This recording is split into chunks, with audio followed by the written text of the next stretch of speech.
월급은 분명히 올랐습니다. 그런데 이상합니다. 통장 잔고는 왜 점점 줄어들까요? 2024년 4분기 대한민국 중산층 가정의 한 달 여윳돈이 65만 9천 원으로 떨어졌습니다. 5년 만에 최저치입니다. 65만 9천 원. 이게 무슨 의미인지 아시나요? 한 달에 치킨 한 마리, 영화 한 편, 커피 몇 잔. 이것만 사도 한 달 여유가 사라진다라는 뜻입니다. 더 충격적인 건요. 이건 저소득층 이야기가 아닙니다. 대한민국 중산층, 정확히 말해서 소득 3분위 가구의 현실입니다. 그런데 이상한 점이 있습니다. 고소득층은 코로나 이전 수준으로 소비가 회복됐습니다. 고소득층도 마찬가지예요. 그런데 중산층만 아직도 2019년 소비 수준을 회복하지 못했습니다. 왜 하필 중산층만 무너지고 있는 걸까요? 답은 간단합니다. 숨만 쉬어도 돈이 나가는 세상이 됐기 때문입니다. 집값, 교육비, 의료비, 통신비, 보험료. 이 5가지 고정 비용이 중산층의 목을 조르고 있습니다. 오늘 영상에서는 3가지 이야기를 다뤄보겠습니다. 첫째, 숨만 쉬어도 돈이 나가는 5대 고정 비용의 실체를 낱낱이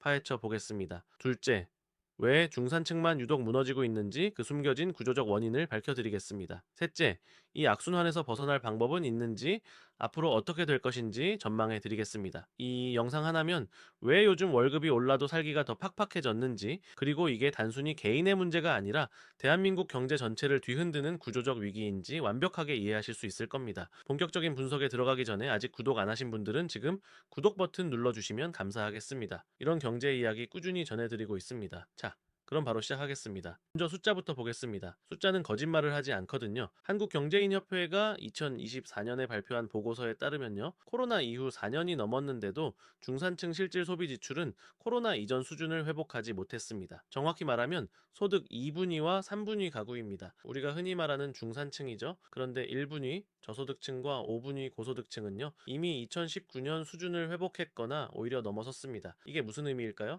양쪽 끝은 괜찮은데 가운데만 무너지고 있다는 겁니다. 더 충격적인 데이터가 있습니다. 한계 소비 성향이라는 지표가 있어요. 쉽게 말해서 돈이 1만 원 들어왔을 때 얼마를 쓰느냐는 거예요. 2019년에 소득 2분위 가구의 한계 소비 성향은 90.8%였습니다. 1만 원 벌면 9,080원을 썼다는 뜻이에요. 그런데 2024년 3분기에는요, 81.8%로 떨어졌습니다. 9%포인트가 증발했어요. 1만 원 벌면 이제 8,180원밖에 못 쓴다는 겁니다. 왜 그럴까요? 돈을 안 쓰는 게 아니에요. 못 쓰는 겁니다. 벌어도 고정비용으로 다 빠져나가니까요. 여기서 잠깐. 고정비용이 정확히 뭘까요? 쉽게 설명해 드릴게요. 여러분, 월급날을 상상해 보세요. 통장에 500만 원이 들어왔습니다. 기분이 좋죠? 그런데 그 순간부터 돈이 빠져나가기 시작합니다. 월세 또는 대출이자, 아이들 학원비, 건강보험료, 휴대폰 요금, 자동차 보험료, 관리비, 공과금, 이렇게 자동으로 빠져나가는 돈들이 있어요. 이걸 고정비용이라고 합니다. 내가 선택할 수 없는 지출이에요. 안 내면 집에서 쫓겨나고 전화가 끊기고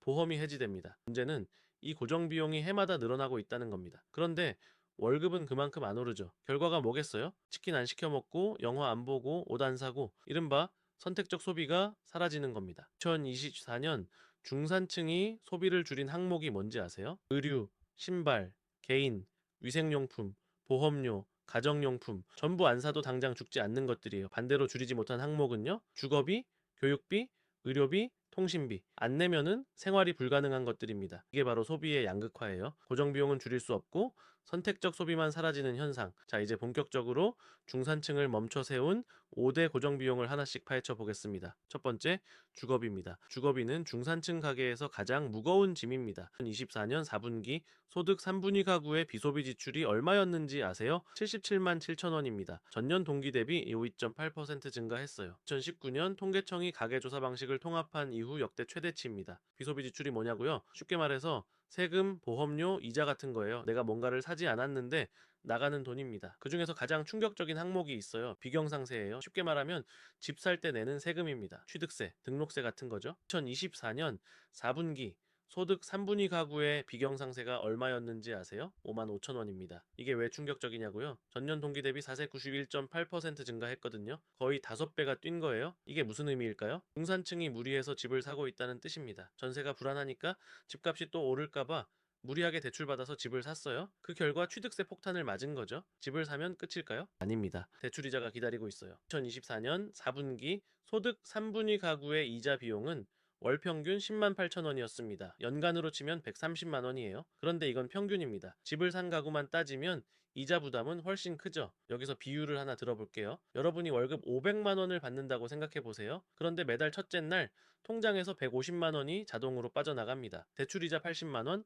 관리비 30만 원, 재산세 할부 20만 원, 주택보험 20만 원. 이 때문에 나가는 돈만 월급의 30%예요. 아직 밥도 안 먹었고 아이 학원비도 안 냈고 휴대폰 요금도 안 냈습니다. 이미 150만 원이 사라졌어요. 이게 중산층의 현실입니다. 한국보건사회연구원의 국제 비교 연구가 있어요. 한국 가구의 주거 관련 지출이 전체 소비의 11.2%를 차지합니다. 스웨덴은 19.7%, 덴마크는 11.6%예요. 숫자만 보면 한국이 낮아 보이죠? 그런데 함정이 있습니다. 유럽 국가들은 월세 비중이 높아요. 월세는 소비 지출로 잡힙니다. 반면 한국은 자가 비중이 높고 대부분 빚을 내서 집을 삽니다. 대출이자는 비소비 지출로 잡혀요. 그래서 통계에 잘 안 잡히는 겁니다. 실제 주거 부담은 한국이 훨씬 무거워요. 두 번째 고정비용, 교육비입니다. 한국 부모들의 교육열은 세계적으로 유명하죠. 그런데 그 대가가 얼마나 큰지 아세요? 한국보건사회연구원이 9개국 가계 소비를 비교한 연구가 있습니다. 한국 가구의 교육비 지출 비중이 얼마인 줄 아세요? 전체 소비의 11.1%입니다. 비교 대상 9개국 중 압도적 1위예요. 2위인 그리스가 4%입니다. 한국의 3분의 1도 안 돼요. 북유럽 국가들은요, 스웨덴, 덴마크, 프랑스 전부 1% 내외입니다. 왜 이런 차이가 날까요? 유럽 국가들은 공교육이 무상이에요. 대학까지요. 그런데 한국은요. 초등학교는 무상이지만 실제 교육비는 학교 밖에서 나갑니다. 학원비요. 학원비가 얼마나 무서운지 아세요? 중학생 자녀 하나에 학원비가 월 100만 원은 기본입니다. 고등학생이면은 150만 원, 200만 원도 우습죠. 아이가 둘이면요. 월 300만 원, 400만 원이 학원비로 나갑니다. 월급 500만 원인 중산층 가정에서 학원비가 300만 원. 이게 말이 됩니까? 그런데 안 보낼 수 없어요. 옆집 아이는 보내는데 우리 아이만 안 보내면 뒤처지니까요. 이걸 경제학에서 소비의 경직성이라고 합니다. 줄이고 싶어도 줄일 수 없는 지출이에요. 스키는 안 시켜 먹을 수 있어요. 영화는 안 볼 수 있어요. 그런데 아이 학원을 끊으면요. 부모 입장에서 그건 아이의 미래를 포기하는 것처럼 느껴지거든요. 그래서 다른 건 다 줄여도 교육비만큼은 못 줄입니다. 결과가 뭐겠어요? 중산층 가정의 소비 여력이 교육비에 다 흡수되는 겁니다. 세 번째 고정비용, 의료비입니다. 한국은 의료 선진국이라고 하죠. 건강보험 시스템도 잘 되어 있고요. 그런데 실제 가계 부담은 어떨까요? 한국보건사회연구원 연구에 따르면요. 한국 가구의 의료비 지출 비중은 전체 소비의 6.8%입니다. 비교 대상 9개국 중 2위예요. 1위는 그리스로 7.4%입니다. 반면 스웨덴은 2.3%, 프랑스는 1.8%, 영국은 1.2%에 불과해요. 왜 이런 차이가 날까요? 유럽 복지 국가들은 의료비 대부분을 국가가 부담합니다. 한국은요. 건강보험이 있지만 본인 부담금이 꽤 높아요. 특히 비급여 항목이 문제죠. MRI 한 번 찍으면 수십만 원, 치과 가면 수백만 원. 이게 다 본인 부담입니다. 더 심각한 건 노인 가구예요. 한국 노인 1인 가구의 의료비 지출 비중이 얼마인 줄 아세요? 전체 소비의 14.9%입니다. 비교 대상 9개국 중 압도적 1위예요. 2위 그리스가 13.6%입니다. 한국의 고령화가 빠르게 진행되고 있죠. 부모님 세대가 나이 들면서 의료비가 폭발하고 있어요. 그 부담이 누구한테 가겠어요? 중산층 자녀들한테 갑니다. 본인 가정 살림도 빠듯한데 부모님 병원비까지 대야 해요. 이중 부담이죠. 네 번째 고정비용. 통신비입니다. 통신비가 고정비용이라고요? 네. 맞습니다. 요즘 세상에 핸드폰 없이 살 수 있나요? 인터넷 없이 살 수 있나요? 불가능하죠. 직장에서 카카오톡으로 연락 오고 아이 학교에서 알림장이 앱으로 옵니다. 은행 업무도 스마트폰으로 하고 택배 조회도 인터넷으로 해요. 통신비는 선택이 아니라 필수가 됐습니다. 4인 가족 통신비가 얼마나 나오는지 아세요? 휴대폰 요금 4명분의 인터넷, IPTV 합치면 월 30만 원은 기본입니다. 여기에 넷플릭스, 유튜브 프리미엄, 각종 구독 서비스까지 더하면요. 40만 원, 50만 원도 우습게 나가요. 10년 전에는 통신비가 이렇게 크지 않았습니다. 그런데 지금은 필수 고정 비용으로 자리 잡았어요. 줄이려면 줄일 수 있을까요? 이론적으로는 가능해요. 알뜰폰으로 바꾸고 구독 서비스 끊고. 그런데 현실에서는 좀 쉽지 않죠. 가족들이 반대하거든요. 아이들이 유튜브 보겠다라고 하고 배우자가 넷플릭스 보겠다라고 합니다. 결국 통신비는 고정비용으로 남습니다. 다섯 번째 고정비용, 보험료입니다. 한국인들은 보험을 참 많이 들어요. 생명보험, 실손보험, 암보험, 자동차보험, 화재보험 하나씩 다 들어놓으면 한 가구당 보험료가 얼마나 될까요? 월 50만 원, 100만 원 내는 가정도 많습니다. 왜 이렇게 많이 들까요? 불안하니까요. 한국은 사회안전망이 약해요. 아프면 병원비 부담이 크고 실직하면 버틸 돈이 없고 노후 연금도 부족해요. 그래서 개인이 알아서 보험으로 대비하는 겁니다. 유럽 복지국가들은 다릅니다. 아프면 국가가 치료해주고 실직하면 국가가 생활비 줍니다. 노후에도 연금이 넉넉해요. 그러니까 개인이 보험 들 필요가 적죠. 한국은 정반대예요. 국가가 안 해주니까 개인이 보험료를 내야 합니다. 그 돈이 어디서 나오겠어요? 중산층 가게에서 빠져나가는 거죠. 자, 여기까지 5대 고정비용을 살펴봤습니다. 주거비, 교육비, 의료비, 통신비, 보험료. 이 5가지가 중산층의 숨통을 조르고 있어요. 그런데 여기서 의문이 생깁니다. 저소득층도 같은 고정비용을 내잖아요. 왜 중산층만 유독 힘든 걸까요? 이게 핵심입니다. 저소득층은 정부 지원을 받습니다. 기초생활수급, 의료급여, 주거급여, 국가가 최소한의 안전망을 제공해요. 고소득층은요, 애초에 돈이 많으니까 고정비용이 부담이 안 됩니다. 월급 2천만 원 받는 사람한테 교육비 300만 원은 15%에 불과해요. 그런데 중산층은요, 정부 지원 대상에서 빠집니다. 소득이 기준을 넘으니까요. 그렇다고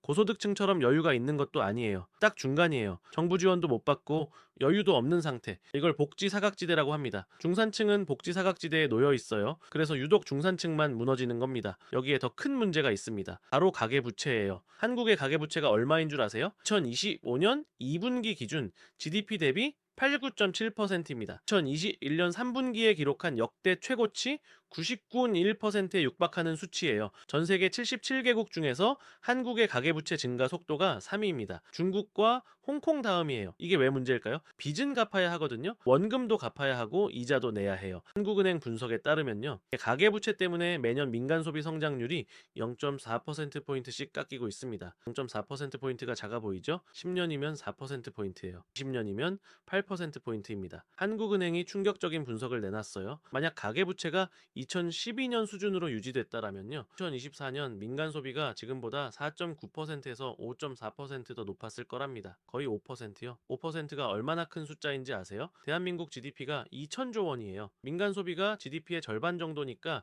1,000조 원입니다. 1,000조 원의 5%면 50조 원이에요. 가계부채 때문에 매년 50조 원어치 소비가 사라지고 있다는 뜻입니다. 50조 원이면 뭘 할 수 있을까요? 전 국민에게 1인당 100만 원씩 줄 수 있는 돈이에요. 그 돈이 빚 갚는 데 쓰이고 있습니다. 소비로 안 가고 은행 이자로 빠져나가는 거예요. 여기서 악순환이 시작됩니다. 중산층이 소비를 줄이면 어떻게 될까요? 식당 매출이 줄어요. 옷가게 매출이 줄어요. 미용실 매출이 줄어요. 자영업자들이 타격을 받습니다. 자영업자 소득이 얼마나 줄었는지 아세요? 2024년 3분기 도소매, 운수, 숙박, 음식점업, 자영업자 소득이 전년 대비 7.1% 감소했습니다. 월 178만 2천 원이에요. 자영업자들이 힘들어지면 어떻게 될까요? 직원을 자르거나 가게를 접습니다. 실업자가 늘어나요. 실업자가 늘면요, 소비가 더 줄어듭니다. 소비가 줄면요, 또 자영업자가 힘들어집니다. 이게 바로 경제학에서 말하는 악순환이에요. 소비 감소, 매출 감소, 소득 감소, 소비 더 감소. 한번 돌아가기 시작하면 멈추기가 어렵습니다. 실제로 2024년 3분기 자영업자 대출 연체율이 전년 대비 41.8% 증가했어요. 빚을 못 갚는 자영업자가 폭발적으로 늘고 있다는 뜻입니다. 자영업자가 무너지면 그 충격이 어디로 가겠어요? 그 자영업자에게 물건 납품하던 중소기업, 그 중소기업에 다니던 직장인, 그 직장인 가족, 도미노처럼 연쇄적으로 쓰러집니다. 한국경제인협회가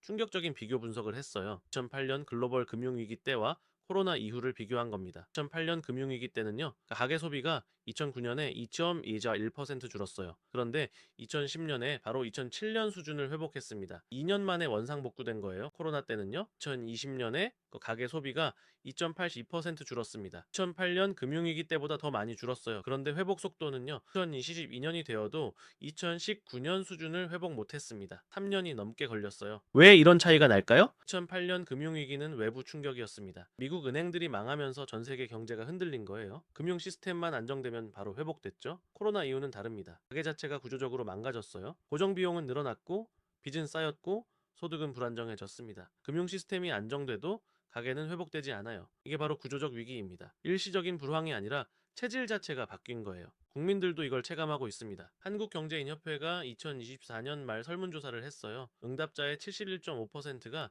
작년보다 살림살이가 나빠졌다고 답했습니다. 좋아졌다는 응답은 28.5%에 불과했어요. 더 충격적인 건요, 14.2%가 2025년에 더 나빠질 거라고 예상했습니다. 국민 3명 중 2명이 앞으로 더 힘들어질 거라고 생각하는 거예요. 가장 힘든 게 뭐냐고 물었더니요, 71.9%가 물가 상승이라고 답했습니다. 압도적 1위예요. 소득 감소는 11.9%, 고용 불안은 9.5%에 불과했어요. 물가가 얼마나 올랐길래 이러냐고요? 식비가 특히 심각합니다. 응답자의 72%가 식비가 가장 많이 올랐다라고 답했어요. 마트에서 장 보면은 체감되시죠? 3년 전에 5만 원이면 일주일 반찬거리 됐는데 지금은 3일치도 안 돼요. 에너지 비용도 11% 올랐다라고 응답했습니다. 전기료, 가스비, 기름값 다 올랐죠. 그런데 여기서 중요한 포인트가 있어요. 물가가 오르면 모든 계층이 똑같이 힘들까요? 아닙니다. 중산층이 더 힘들어요. 왜냐하면 식비, 에너지, 교통비 이런 필수 지출이 중산층 가계에서 차지하는 비중이 더 크거든요. 고소득층은 전체 소비에서 식비 비중이 8%밖에 안 돼요. 중산층은 25%입니다. 식비가 10% 오르면요. 고소득층은 0.8%만 더 내면 됩니다. 중산층은 2.5%를 더 내야 해요. 같은 물가 상승인데 체감은 3배 차이가 납니다. 이게 바로 물가의 역진성이에요. 물가가 오르면 오를수록 중산층과 서민이 더 힘들어지는 구조입니다. 자, 이제 국제 비교를 해보겠습니다. 한국 중산층이 유독 힘든 건 한국만의 문제일까요? 한국보건사회연구원이 9개국을 비교 연구했어요. 한국, 스웨덴, 덴마크, 프랑스, 영국, 독일, 그리스, 스페인, 이탈리아. 한국 가구가 주거, 교육, 의료에 쓰는 돈이 전체 소비의 47.2%입니다. 비교 대상 9개국 중 1위예요. 2위 덴마크가 40.3%입니다. 한국이 4%포인트나 높아요. 4%포인트가 작아 보이죠? 월 소비 400만 원 기준으로 16만 원입니다. 연간 192만 원이에요. 한국 중산층이 유럽 중산층보다 매년 200만 원 가까이 더 내고 있는 겁니다. 주거비, 교육비, 의료비예요. 유럽은 이 세 가지를 국가가 상당 부분 부담합니다. 한국은 개인이 다 부담해요. 그 차이가 매년 200만 원이에요. 10년이면 2천만 원, 30년이면 6천만 원입니다. 같은 중산층인데 한국 중산층만 6천만 원 더 내는 거예요. 이게 공정한 걸까요? 여기서 핵심 질문이 나옵니다. 왜 한국만 이런 구조가 됐을까요? 답은 복지 시스템의 차이입니다. 유럽 복지 국가들은 세금을 많이 걷어요. 그 대신 교육, 의료, 주거를 국가가 책임집니다. 세금은 많이 내지만 나가는 돈이 적어요. 한국은요? 세금은 상대적으로 적게 내요. 그런데 개인이 다 알아서 해야 합니다. 학원비, 병원비, 보험료, 대출이자 전부 개인이 부담해요. 결과적으로 이제 중산층 가계 부담은 한국이 훨씬 큽니다. 자, 그러면은 해결책은 뭘까요? 정부가 복지를 늘리면 될까요? 이론적으로는 그래요. 교육비를 국가가 부담하면 학원비 부담이 줄어들겠죠? 의료비를 국가가 부담하면 병원비 걱정이 줄어들 거예요. 그런데 현실은 그렇게 단순하지 않습니다. 복지를 늘리려면 세금을 더 걷어야 해요. 세금을 더 걷으면 누가 내겠어요? 결국 중산층이 또 내야 합니다. 고소득층은 세금 회피를 잘하고 저소득층은 낼 돈이 없어요. 중산층이 세금 부담을 짊어져야 합니다. 그러면 또 중산층 가게가 힘들어지는 거예요. 복지를 늘려도 힘들고 안 늘려도 힘들고 이게 중산층의 딜레마입니다. 그래서 전문가들은 다른 해법을 제시합니다. 가계부채 구조조정이에요. 지금 한국 가계부채의 핵심 문제가 뭘까요? 빚을 내서 집을 샀다는 겁니다. 집을 사면 소비가 늘어야 하잖아요. 새 가구도 사고 인테리어도 하고. 그런데 한국은 정반대예요. 집을 사면 오히려 소비가 줄어듭니다. 왜냐하면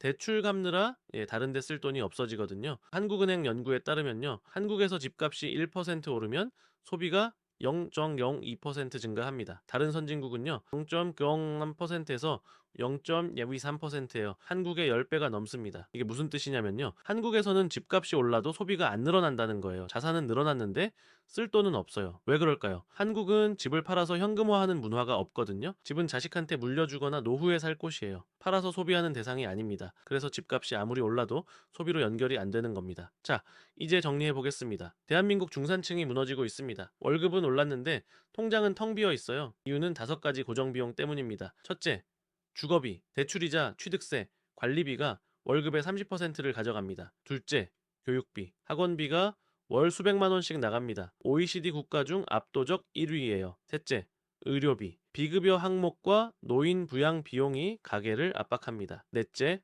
통신비, 4인 가족 기준 월 30만 원에서 50만 원이 필수로 나갑니다. 다섯째, 보험료, 약한 사회 안전망 때문에 개인이 알아서 대비해야 합니다. 이 5가지 고정 비용이 중산층의 숨통을 조르고 있어요. 저소득층은 정부 지원을 받습니다. 고소득층은 애초에 여유가 있어요. 중산층만 복지 사각지대에 놓여 있습니다. 여기에 가계부채까지 더해졌어요. GDP 대비 89.7%, 전 세계 3위의 부채 증가 속도입니다. 이 부채 때문에 매년 민간 소비가 0.4%포인트씩 깎이고 있어요. 10년이면 4%포인트. 금액으로 치면은 연간 50조 원입니다. 50조 원이 소비로 안 가고 은행 이자로 빠져나가고 있어요. 이건 단순한 불황이 아닙니다. 구조적 위기예요. 2008년 금융위기 때는 2년 만에 회복됐습니다. 코로나 이후는 4년이 넘었는데도 회복이 안 돼요. 일시적 충격이 아니라 체질 자체가 바뀐 겁니다. 국제 비교를 해봐도 한국 중산층의 부담이 압도적으로 큽니다. 주거, 교육, 의료 지출이 전체 소비의 47.2%, 5개국 중 1위입니다. 유럽 중산층보다 매년 200만 원 가까이 더 내고 있어요. 30년이면 6천만 원 차이입니다. 그러면 해결책은 뭘까요? 솔직히 쉬운 답은 없습니다. 전문가들은 몇 가지 방향을 제시하고 있어요. 첫째,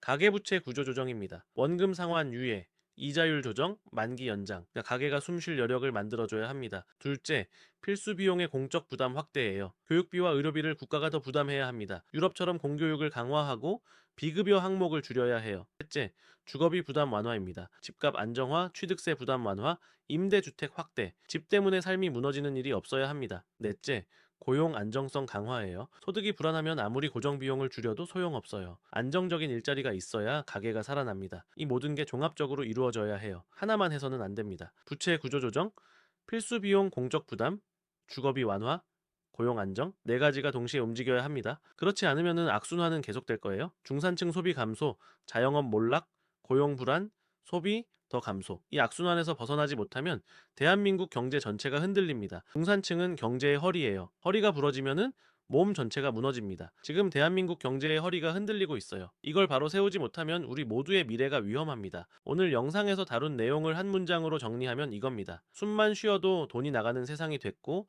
그 돈이 중산층의 미래를 갉아먹고 있다. 여러분은 어떻게 느끼고 계신가요? 월급은 오르는데 통장은 왜 텅 비어 있는지, 고정비용 중에서 가장 부담되는 게 뭔지, 앞으로 경제가 어떻게 될 거라고 생각하시는지 여러분의 생각을 댓글로 공유해 주시면 감사하겠습니다. 오늘 영상이 도움이 되셨다면 구독과 좋아요 부탁드립니다. 여러분의 작은 클릭 하나가 더 깊이 있는 경제 콘텐츠를 만드는 데 큰 힘이 됩니다. 긴 영상 끝까지 시청해 주셔서 감사합니다.